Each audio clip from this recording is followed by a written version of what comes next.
In demand nga po ba ang ating poste? Yes, tama po kayo. In demand po ang ating poste.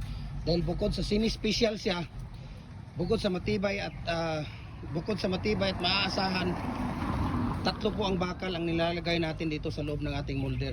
Kaya po binabalik-balikan po siya at in demand po ang ating pins concrete post na 4x4 by 6 feet, 4x4 by 7 feet, 4x4 by 8 feet na semi-special po. So, we can ship nationwide sa mga molders natin, no? Meron tayong dual heavy duty molders natin, 4 feet.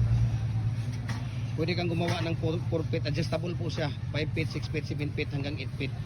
Kaya message nyo ako, share ko sa inyo ang price list sa shipping details dito.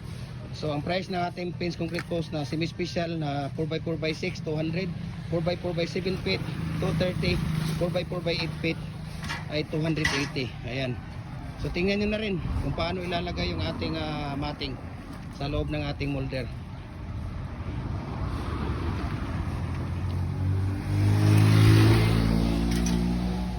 Ayan, simple lang, no, paglalagay ng ating matting.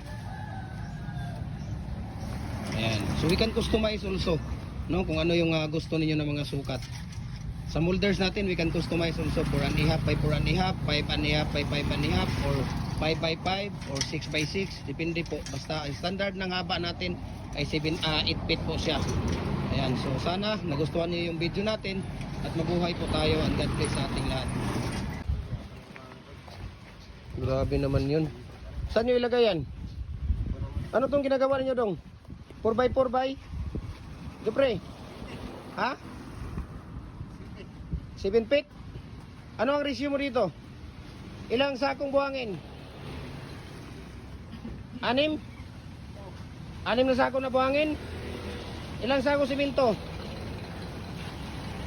Isa? Ilang timba na tubig? 4? 4 na timba na tubig. Tapos ang palabas nila dito sa 1 bag of cement ay sa 6 feet 8 piraso, sa 7 feet 7 piraso, sa 8 feet 6 na piraso. Ayan, so we can ship nationwide sa mga molder natin. Yung dual heavy duty molder natin. Gadali ni si kuya. Dual heavy duty molder natin. Ayan. Tingnan natin kung we can ship nationwide, Luzon, Visayas, Mindanao. Kahit sang sulok man tayo ng mundo, kaya abutin ng ating cargo. Mabilis lang, oh. 15 to 18 minutes lang siya pagka tag-init. Pagka taglamig, nasa mga pag makulimlim, walang init, nasa mga ano lang siya, mga nasa 20 to 30 minutes lang po. Ayan.